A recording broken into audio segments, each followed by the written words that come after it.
This video will walk you through something called transitivity. This is trickier than connotation or news values, so you may well find it more difficult to get to grips with than those other concepts. Please don't worry about that. Just take on board what you can and don't worry about the rest. As long as you broadly get connotations and news values, you'll be grand, and this transitivity stuff is a bonus. But if you're finding the connotation and news values analysis we've done so far quite straightforward, this stuff enables you to go deeper and uncover more nuanced differences between different representations. In that sense, it can be quite fun and enriching, honestly. So what is transitivity then? Think of it as sitting in between the two things we've thought about so far. Connotations occur at the level of the word. News values occur at the level of the story as a whole. Transitivity occurs at the in-between level of the sentence. Here's a brief definition of what it is.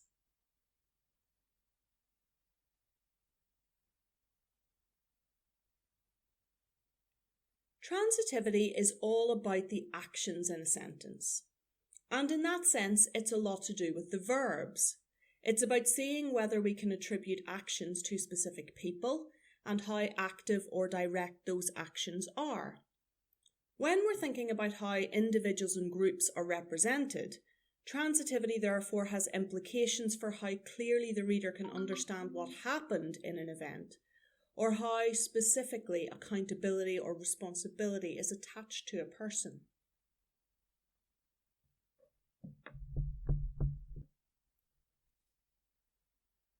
In a moment, I'm going to show you a number of sentences that represent the same event, but in different ways. The sentences could be the basis for some news headlines, though they're not quite tightly structured enough to be news headlines.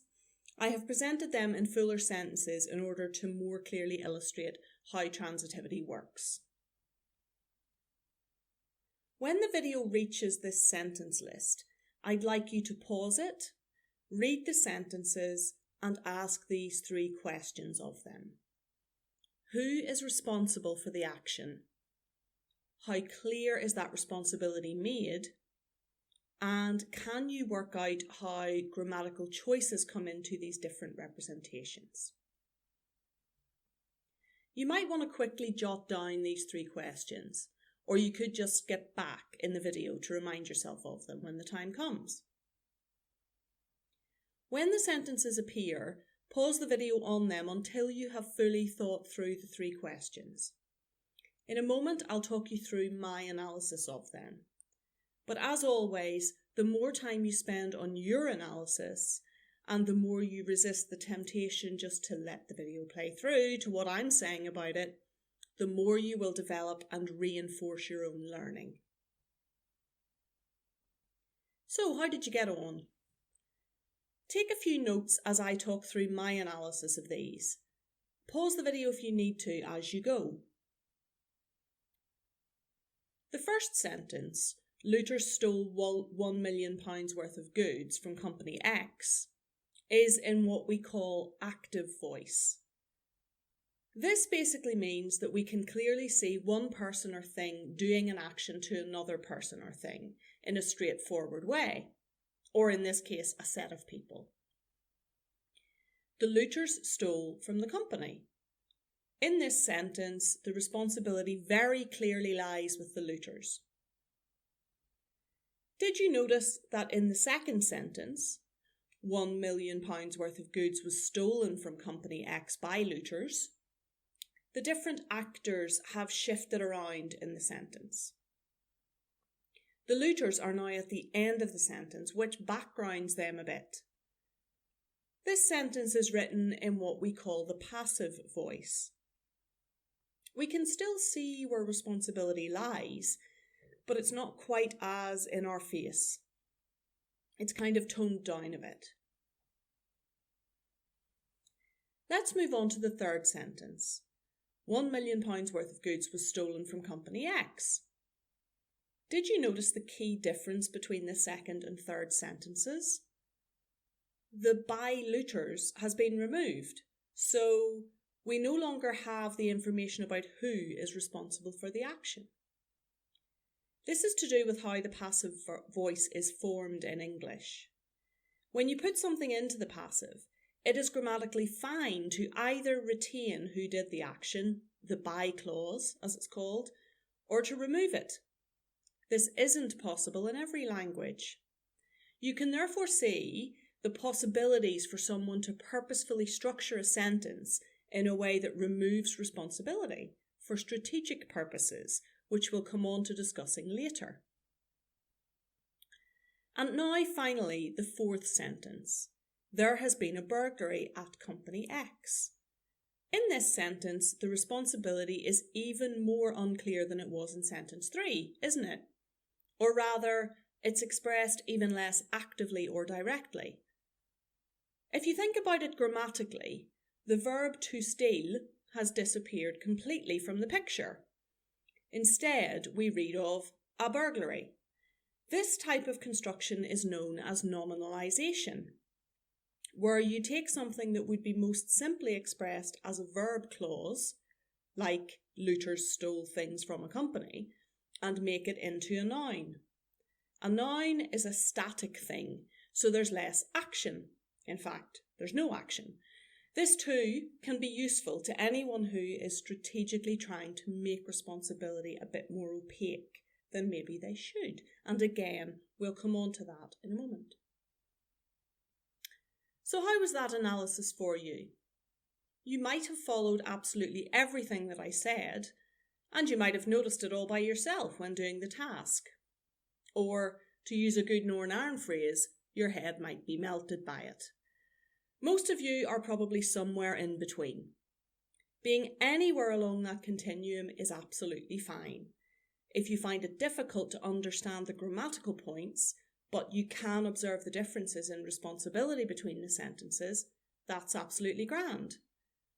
If even that is more challenging than you'd like, you can give yourself a break and not worry too much about this material.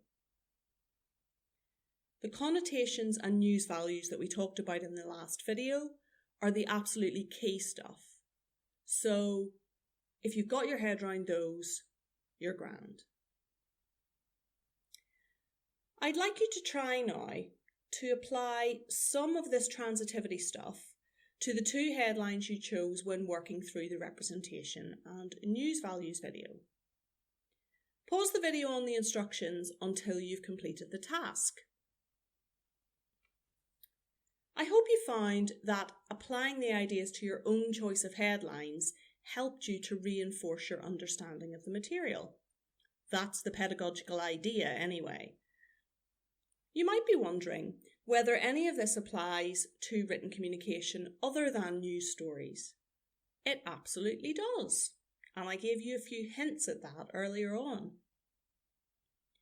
Let's think first of all about political or business speeches or statements. When something negative has happened within a political party or a business, and someone has to speak to the media or shareholders or employees or someone else about it, you will sometimes find that they fess up to it and say something active like, "I made a mistake." That is pretty rare though, isn't it? More often you will hear something like, "A mistake was made."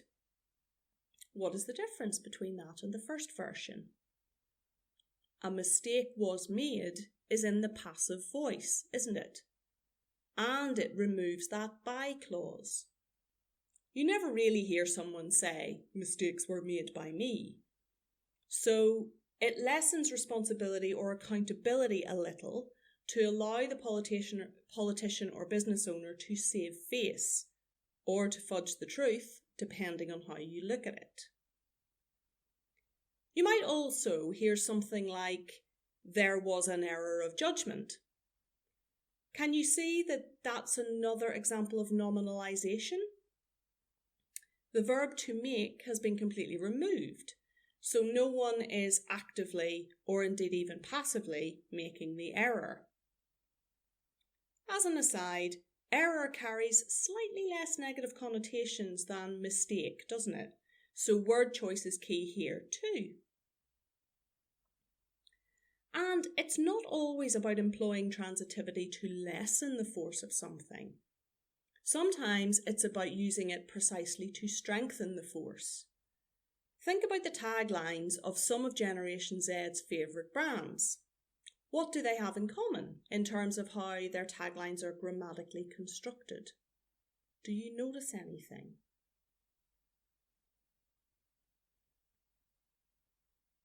They're very active and very direct, aren't they? I mean, imagine if Nike used the tagline, "Activity is encouraged," if YouTube used the tagline, "A broadcast of oneself is possible," or if Subway used, "Fresh ingredients are used." It would sound a bit random, wouldn't it? And they certainly wouldn't pack the same punch.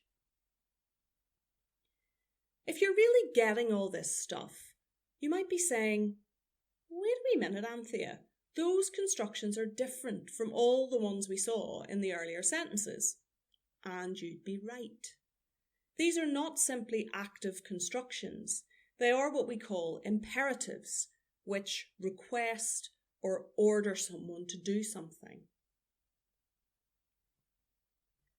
So you can see, I hope, that there is so much more going on with representation in written communication than just word choice, though that is the primary and key thing to keep an eye on. Sentence structure matters too, though, and it is something that you can carefully, strategically, or creatively, depending on the genre you're writing in, use. I hope you've enjoyed exploring transitivity with me. As I said earlier, transitivity is trickier than connotations or news values, so please don't beat yourself up if you don't quite get it. If you don't quite get it, have another wee watch through the video and see if it becomes any clearer. Try to get a feeling for the different types of sentences. In this module, it's more important that you can reproduce them for the effects you need to create than that you can linguistically analyse them. However, if you can analyse and categorise them too, well, that's a bonus. See you in the next video.